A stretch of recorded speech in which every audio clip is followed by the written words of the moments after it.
بسم الله الرحمن الرحيم. الحمد لله رب العالمين، والصلاة والسلام على رسول الله وعلى آله وأصحابه ومن تبعهم بإحسان إلى يوم الدين، أما بعد.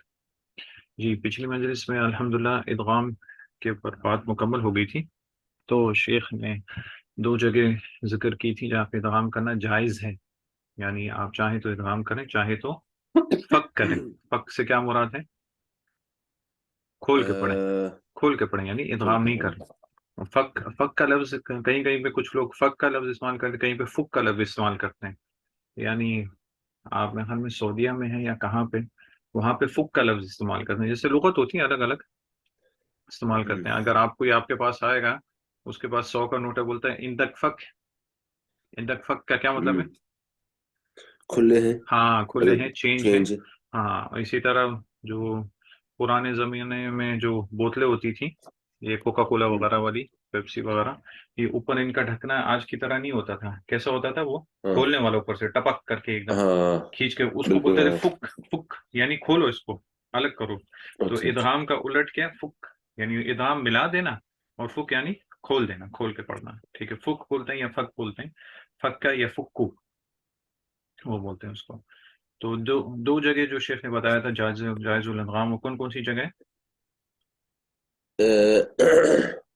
یہ ایک تو جہاں پہ دونوں ورڈ سملر ہو اور ہاں، متحرک ہو، اور دو کلمہ میں اور ہو، کلمائیں الگ مثلانی الگ ہو، اور کلمے دو میں۔ الگ الگ اس میں کلمہ میں ہو. جیسے جعل لکم اور جعل لکم، اس کی مثال شیخ نے دی تھی. اور اسی طرح دوسری جگہ یہ مجھے تھوڑا سمجھ بھی نہیں آیا تھا آخر میں، لیکن یہ دو سملر ورڈز، دو وہ ہوں، مضارع کے سیم آخر میں، ورڈز مضارع کے آخر میں، آخر اور مضارع وہ بھی جو کہ جزم کی حالت مجزوم میں ہو۔ ہو. ہاں مجزوم ہو، یا تو فعل امر ہو. کیونکہ فعل امر اصل میں کیا ہوتا ہے؟ مضارع مجزوم ہی ہوتا ہے. مجزوم ہی ہوتا ہے۔ مضارع مجزوم ہوتا ہے، بس اس میں سے علامت مضارع آپ نے ہٹانی ہوتی ہے، یہ ہوتا ہے اس تو میں. اس کو پھر الگ الگ کیوں بولا ہم لوگوں نے کہ دونوں الگ ہے نا. مضارع مجزوم او فعل امر؟ ہاں دونوں الگ ہے نا، کیونکہ لکھنے میں بھی الگ ہے، معنی میں بھی الگ ہے. مضارع میں مضارع اچھا کا اچھا، معنی ہے، ٹھیک ہے ٹھیک ہے۔ اور امر میں امر کا معنی ہے. لیکن امر جو ہے وہ بنتا مضارع سے ہے. جیسے مثال کے طور تو پہ ٹھیک ہے۔ یضربو سے، یضرب کو جب آپ مجزوم کریں گے تو لم یضرب بن گیا، لم یضرب. ہوں ٹھیک ہے، تو امر سے ہوں، کیا بنے گا؟ اضرب. یعنی بنے گا اضرب ویسے کر ہی، صرف دینا۔ آدمی علامت مضارع کو وہاں سے ہٹانا ہے، ہوگا آخر میں وہی، دونوں میں جزم ہوگا. تو وہ یعنی بنتا اس طرح ہے، لیکن دونوں کا معنی بھی الگ ہے، لکھنے میں بھی تھوڑا فرق ہے. تو مضارع مجزوم سے ہی فعل امر بنتا ہے. تو جیسے ہم نے شیخ نے مثال بھی دی تھی، ہم نے دیکھی تھی کہ قرآن مجید میں یہ دونوں جگہ پر ہے، یعنی ادغام کے ساتھ بھی اور فک کے ساتھ بھی ہے. وَمَن يَرْتَدِدْ مِنْكُمْ عَنْ دِينِهِ فَيَمُتْ وَهُوَ كَافِرٌ وہ فَأُولَٰئِكَ أَصْحَابُ النَّارِ. کہ یہ سورہ بقرہ میں غالباً یہ آیت ہے. تو یرتدہ سے یرتدو تھا، یرتدو فعل مضارع. تو جب مجزوم ہو گیا من کی وجہ سے، من جو کہ ادوات شرط میں سے ہے، تو اسی لیے آخر میں مجزوم ہو گیا، تو وہ یرتدد بن گیا، یعنی ادغام جو تھا وہ کھل گیا. اور پہلا دال جو تھا، اس کی جو حرکت تھی وہ پھر اس میں واپس آ گئی. اور اسی طرح دوسرے مکان پہ یا ایھا الذین آمنوا من یرتد منکم عن دینہ فسوف یأتی اللہ بقوم. یہ سورہ مائدہ میں ہے یہ آیت، یا ایھا الذین آمنوا من یرتد منکم عن دینہ. تو یہاں پہ دیکھیں، یہاں پہ بھی من آیا ہے، اور یہاں پہ بھی فعل مضارع منظوم ہو گیا، لیکن یہاں پہ ادغام ہی رہا ہے. تو یہ جواز ہے، آپ چاہیں تو ادغام کریں، چاہیں تو اس کو فک کر سکتے ہیں. اسی طرح ادغام آپ اس میں بول رہے ہیں یہ یرتدہ میں، ہاں، کیونکہ وہ یرتدہ میں مجزوم ادغام ہے نا، کیونکہ دال دال آپس میں ملے ہاں ہوئے، دال بالکل اور ہاں۔ دال آپس میں ملے ہوئے ہیں. اور یرتدد میں فک ہے، کیونکہ دونوں آپس میں نہیں ملے ہوئے. اسی طرح فعل امر کی مثال شیخ نے دی ہے، وغدد، وغدد من صوتک، وقصد فی مشیک وغدد من صوتک. سورہ لقمان کی آیت ہے، لقمان علیہ السلام جو اپنے بیٹے کو نصیحت کی، اس میں سے یہ بھی تھی، وغدد من صوتک، اپنی آواز پست رکھو، نیچی رکھو. ٹھیک ہے، تو یہاں پہ کیا ہوا ہے؟ وغدود میں فک ہے کہ ادغام ہے؟ ادغام۔ ادغام. ہاں وغدود میں. اچھا، وقدود میں، ہاں سوری سوری، وقدود میں ادغام کسے کہتے وہ ہیں؟ ہے، ہاں ملنے کو ہوگا. میں ہاں ایکچولی دونوں کو خود آپس میں ملا میں دینا. مارکنگ کر رہا تھا. ہاں پہلا والا ساکن ہو اور دوسرا والا متحرک کو، دونوں کو ملا دیتے ہیں اور انہیں شدہ دے دیتے ہیں، تو یہ اس ادغام کو ہوتا ہے. ادغام بولتے ہیں. ہاں یہ ادغام ہو گیا. جیسے یہاں پہ دال دال آپس میں مل گئے، ان کو شد دے دیا. یہاں پہ ضاد ضاد آپس میں مل گئے، ان کو شد دے دیا. تو یہاں پہ فک ہے، اور وہ غدہ میں یہاں پہ ایکچولی ادغام میں ہے. مارک کر رہا تھا غدہ کو، اس لیے میں نے وہی پڑھ لیا. بس غلطی ہو گئی تھی. چلے خیر، انشاءاللہ غلطی سے سیکھتے ہیں، غلطی کرتے پھر آگے آہستہ آہستہ ٹھیک ہوتا ہے انشاءاللہ. ٹھیک ہے، ابھی اگلا لیتے ہیں انشاءاللہ. اگلا حکم جو کہ فعل اور اسم میں مشترک ہے، وہ التقاء الساکنین. اور یہ بہت دفعہ ہم دیکھ بھی چکے ہیں، اس کے بارے میں بہت دفعہ بات بھی ہوئی ہے. ابھی تھوڑی تفصیلی بات یہاں پہ ہوگی. جی، التقاء الساکنین. اس کے بارے میں التقاء الساکنین يجب يجب التخلص من من من من التقاء الساكنين ہم، بتحريك ہوگا. بتحریکی. بتحريك سوري ہم، بتحريك الأول أو حذفه ہم، في غير مواضع جواز التقائهما. جی ہاں. ویجوز.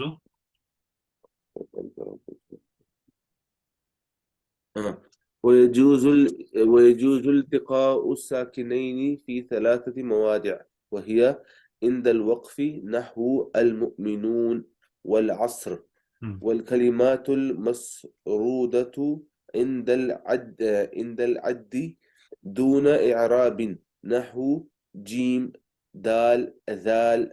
الثالث وإذا كان الساكن الأول ليانا لینن. لينا ہم، لينا والثاني مشددا ہم، نحو الضالين. و وبيت ہاں وبیت تمیم. وبيت وبيت التميم. نہیں، وبیت تمیم. یہ ایک ساتھ ہی پڑھنا ہے اس کو. ہاں ایک ساتھ ہی پڑھیں گے، وبیت تمیم. وبيت تميم. ہاں ٹھیک ہے. ابھی یہ دیکھتے ہیں، ابھی یہیں تک رکھتے ہیں انشاءاللہ، اور جو اس کا اگلا حصہ انشاءاللہ اگلی مجلس میں انشاءاللہ اس کو لیں گے. یہاں پہ ابھی دوسرا جو موضوع شروع ہو گیا وہ التقاء الساکنین. التقاء الساکنین. ساکنین کون سا صیغہ ہے؟ تثنیہ کا. ہاں تثنیہ کا صیغہ. اور یہاں پہ مجرور آ رہا ہے کیونکہ مضاف الیہ ہو رہا ہے. معنی کیا بنتا ہے کہ ملنا دو ساکنوں کا، یعنی دو ساکن جب آپس میں مل جائیں تو ان کا حکم کیا ہے، ان کو کیا کرنا ہے، ان کو ختم کرنا ہے یا ان کو پڑھنا ہے، کیا کرنا ہے. تو عام حکم یہی ہے جس طرح شیخ آگے بتا رہے ہیں. یجب التخلص. یجب التخلص، واجب ہے تخلص پانا، یعنی چھٹکارا پانا، یعنی ہٹانا. من التقاء ساکنین، یعنی التقاء ساکنین سے. جہاں پہ دو ساکن مل جائیں ان کو آپس میں نہیں ملنے دینا، بلکہ ساکن کو ختم کرنا ہے. کیسے ختم کرتے ہیں؟ دو طریقے شیخ بتا رہے ہیں. بتحریک الاول، یا تو جو پہلا حرف ہے، یعنی دو ساکن کیسے ملیں گے؟ پہلے والا بھی ساکن ہے، دوسرا والا بھی ساکن جو اس کے بعد آ رہا ہے. تو آپ پہلے والے کو ایک حرکت دے دیں گے تاکہ وہ دونوں ساکن آپس میں نہیں مل جائے. جیسا ہم نے دیکھا ابھی یا کیا اس کو حذف کر اس دیں میں گے. لم یکن الذین کفروا میں اسے ہم دیکھا تھا کہ پہلے کو وہ دے دیا. او حذفہ فی غیر مواضع جواز اتقاہما، یا تو آپ اس کو حرکت دے دیں یا تو اس کو حذف کر دیں.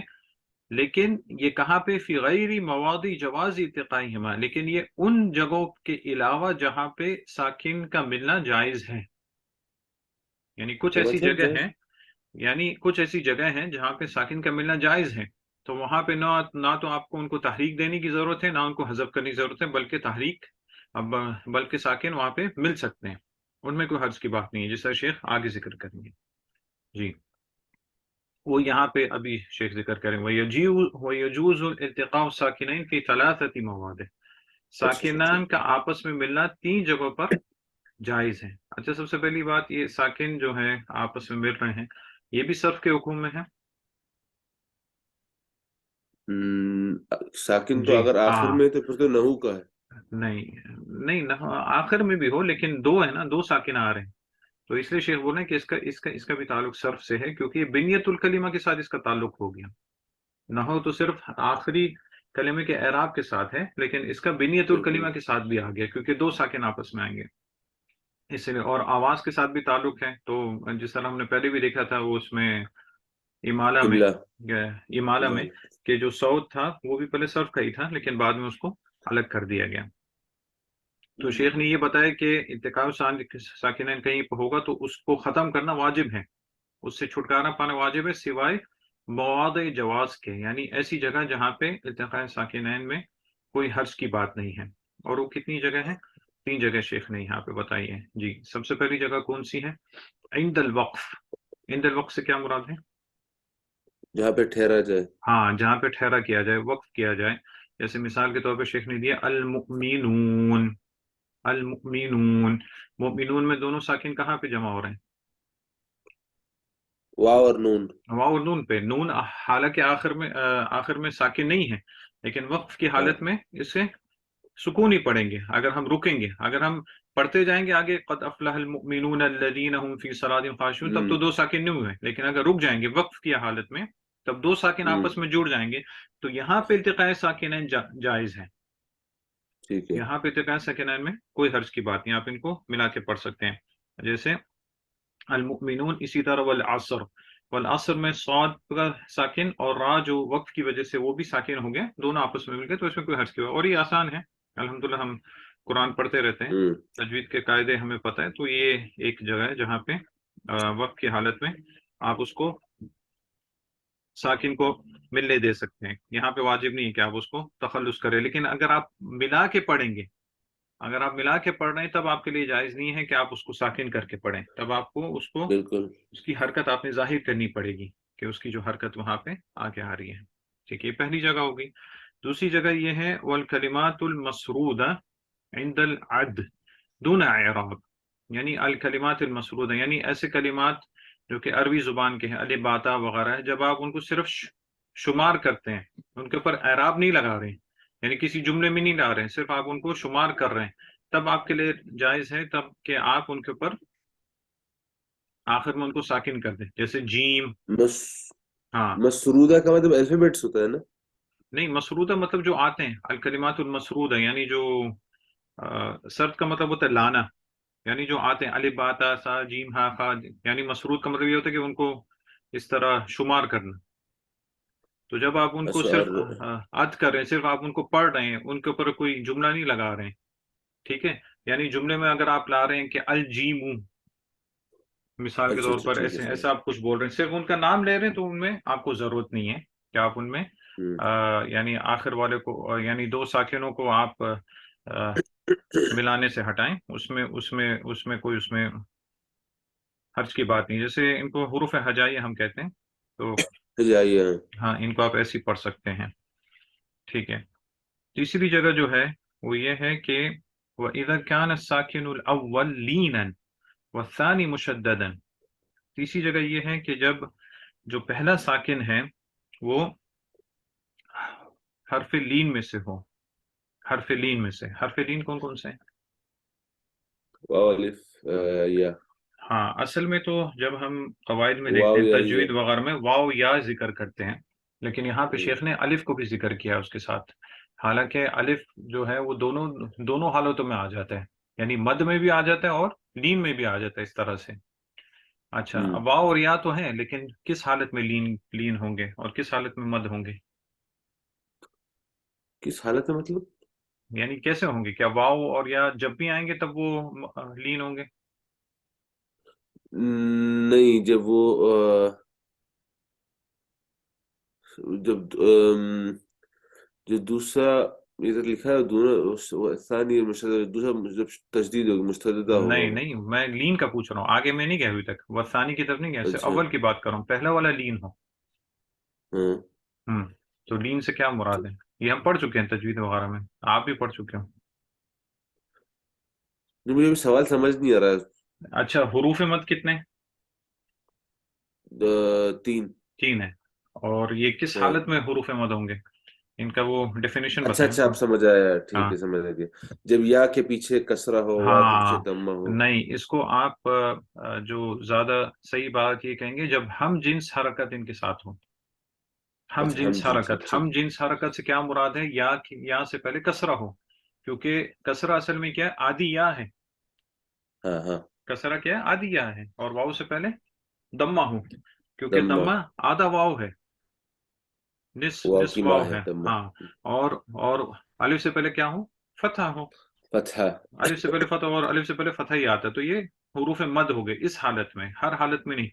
اسی طرح لین میں جب انہی حروف سے پہلے فتح ہو، ہم جنس حرکت نہ ہو، یا سے پہلے بھی فتح آئے، تب ان کا حکم مد کا نہیں آتا ہے۔ مد اس لیے بولتے ہیں کیونکہ آپ نے اس کو کھینچنا ہوتا ہے۔ ابھی بلوغ المرام میں بھی ہم نے مد کا لفظ دیکھا، ادھر مد کا لفظ دیکھا تھا، وہی معنی ادھر بھی، یعنی اس کو کیا بولتے ہیں، کھینچنا یا لمبا کرنا، جس طرح ایک معتدل شخص آدمی اپنے ہاتھوں کو پھیلاتا ہے نا، یعنی ہوں، لمبا کرتا ہے، تو وہی معنی ادھر بھی ہے مد کا، یعنی کھینچنا، اس کو لمبا کرنا۔ تو مد وہاں پہ ہوتا ہے ہم جنس حرکت کے ساتھ، لیکن لین کا مطلب ہوتا ہے اس کو نرم کرنا، ہلکا کرنا۔ تو ہم جنس حرکت نہیں آئے گی تو آپ اس کو کھینچ نہیں سکتے ہیں، آپ کو اس کو ہلکا پڑھنا پڑے گا۔ کیسے پڑھیں گے؟ با سے یا سے پہلے اگر فتح آ گیا مثال کے طور پر، تو آپ بئی پڑھیں گے، بئی، بئی نہیں پڑھیں گے اس کو۔ اسی طرح واؤ سے پہلے فتح آ گیا، آپ اس کو ہلکا پڑھیں گے، بو پڑھیں گے، یعنی ہوں، ہم جنس حرکت کی طرح اس کو کھینچیں گے نہیں، بو نہیں پڑھیں گے، اس کو ہلکا پڑھیں ہوں، گے۔ تو لین کا مطلب ہوتا ہے نرم کرنا۔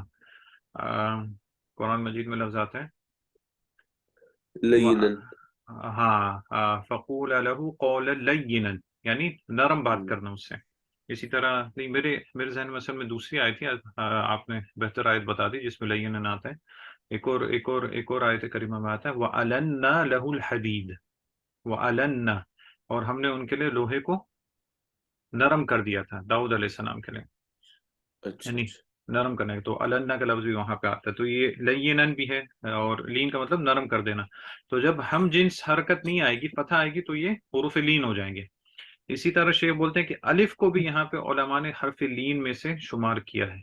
تو الف جو ہے اگر اس سے پہلے فتح آئے تب وہ حروف مد میں سے بھی ہے اور وہ لین میں سے بھی ہے، یعنی ایسا اس کو سمجھ لیں کہ الف دونوں میں شمار ہے، لیکن واؤ اور یا لیکن ہے۔ الف جی نارملی نہیں ہوتا نا اس میں، لین میں تو نہیں ہے نا الف، ہاں، نارملی نارملی جو ہم دیکھتے ہیں تجوید میں، تجوید کے قاعدے میں نہیں ہوتا، لیکن یہاں پہ صرف نے بولا کہ اس کو بھی صرفیوں نے اس میں لین میں شمار کیا ہے، اس حکم کے اعتبار سے۔ اچھا، ہاں، لیکن اس کا حکم وہی رہے گا، اس کو آپ نے مت کرنا ہے، اور مت تو کرنا ہی پڑے گا جب اس کے ساتھ فتح، اور الف ہمیشہ فتح کے ساتھ ہی آتا ہے، یعنی اس کے علاوہ اس سے پہلے اور کوئی حرکت نہیں آتی، لیکن واؤ اور یا جب ان سے پہلے فتح آ جائے تو وہ لین میں ہو جائیں گے۔ تو یہ پہلی چیز ہو گئی، یعنی پہلا ساکن جو ہے وہ حرف لین ہو، یعنی الف واؤ یا ہو اور ان سے پہلے فتح ہو، مطلب یہ ہے الف واؤ اور یا تینوں ساکن ہو، ان سے پہلے فتح ہو، اور ان کے بعد والا جو لفظ آ رہا ہے وہ ثانی مشددن، اور ان کے بعد والا جو لفظ ہے وہ مشدد ہو، تب یہاں پہ دو ساکن مل گئے۔ کون کون سے ساکن مل گئے؟ ایک تو حرف لین والا ساکن مل گیا، اور دوسرا مشدد کا ساکن، کیونکہ مشدد میں پہلا جو وہ ہوتا ہے حرف جو ساکن ہوتا جو ہے، وہ ساکن ہوتا ہے، اور دوسرا متحرک ہوتا ہے۔ تو یہاں پہ ہوں، التقاء ساکنین ہو گیا ہے، لیکن اس سے تخلص واجب نہیں ہے۔ جیسے مثال کے طور پہ شیخ نے دیا ضالین، ضالین میں دیکھیں الف آ گیا، بالکل آگے، الف آ گیا نا، اور الف سے پہلے فتح ہے، تو یہ لین ہو گیا، اور اچھا اس ہے، کے بعد لام آ رہا ہے مشددہ، جس میں پہلا لام جو ہے وہ ساکن ہے، تو دونوں آپس میں مل گیا ضالین، ٹھیک ہے، تو یہ اس کی مثال ہے۔ اسی طرح بیت تمیم، بیت تمیم، بیت میں یہاں پہ یا ہے، حرف لین ہے، اس سے پہلے کیا آ گیا؟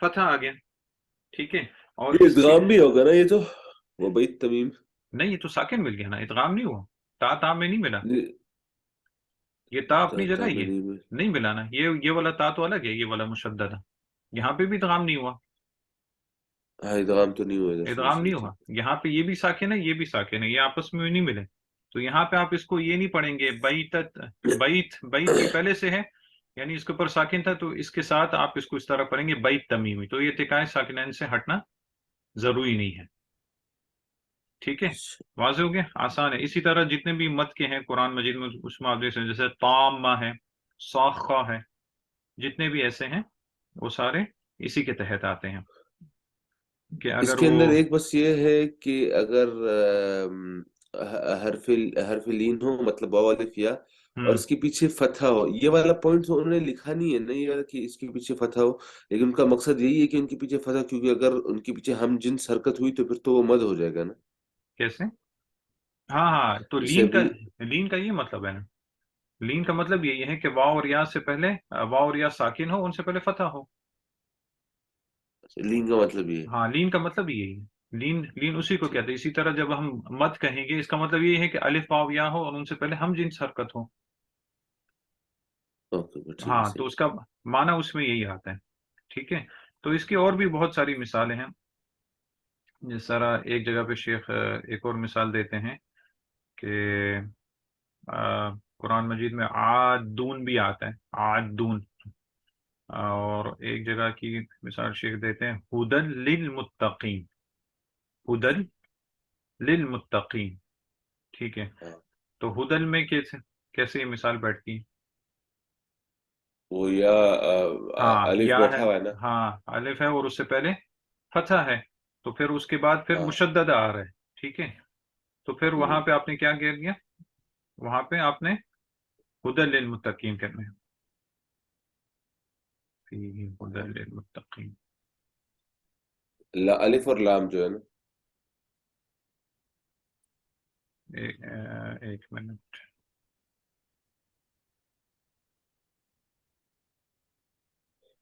ٹھیک ہے. بس یہ جتنی بھی مثالیں اس طرح، تو یہ التقاء ساکنین کی جو ہیں وہاں پہ یہ 3 جگہیں جہاں پہ جواز ہے کہ آپ ساکن سے آپ چھٹکارا نہیں پائیں. اس کے علاوہ جو کچھ جگہ ہیں جہاں پہ جو شیخ ابھی آگے لکھ آئیں گے، فَإِنَّ الْإِلْتِقَاءَ سَاكِنًا فِي غَيْرِ هَذِهِ الْمَوَاضِعِ فَلَهُ حَالَتَانِ. اس کے علاوہ جو جگہیں آئیں گی جہاں پہ التقاء ساکنین ہوگا، ان کا حکم کیا ہوگا؟ وہاں پہ واجب ہے کہ آپ ان سے آپ تخلص حاصل کریں، یعنی ان کو آپ ہٹائیں. لیکن ان میں سے کچھ ایسی ہوں گی جہاں پہ آپ کو حذف سے کام لینا پڑے گا، یعنی کسی کلمے کو ہٹا دینا پڑے گا. اور کچھ ایسی جگہ ہوں گی جہاں پہ آپ کو کوئی حرکت دینی پڑے گی، یعنی حرکت سے وہ التقاء ہٹے گا. لیکن انشاءاللہ اس کو ہم اگلی مجلس کے لیے رکھیں گے انشاءاللہ. جی یہاں پہ کچھ اشکال، یہاں پہ انشاءاللہ کوئی اشکال ہونا چاہیے. آسان ہے کیونکہ قرات ہم عام طور پہ کرتے ہیں، یہ بھی پڑھتے ہیں، یہ بھی پڑھتے. بس اس میں یہ جو چیز نئی نہیں تھی، لیکن ریفریشمنٹ کے طور پہ پھر سے آگے لی، تو اس کی وجہ سے وہ نہیں آیا سمجھ. لیکن وہ بھی آسان ہے الحمدللہ. یعنی حروف لین میں سے ہو اور اس کے بعد والا جو حرف ہے وہ مشدد ہو، تو وہاں پہ بھی ارتقاء ساکنین واجب، ارتقاء ساکنین سے تخلص واجب نہیں ہے. جی کچھ اشکال ادھر تک؟ نہیں الحمدللہ. ٹھیک ٹھیک ہے انشاءاللہ. سبحان اللہ و بحمدہ، سبحانک اللہم و بحمدک، اشہد ان لا الہ الا انت، استغفرک و اتوب الیک.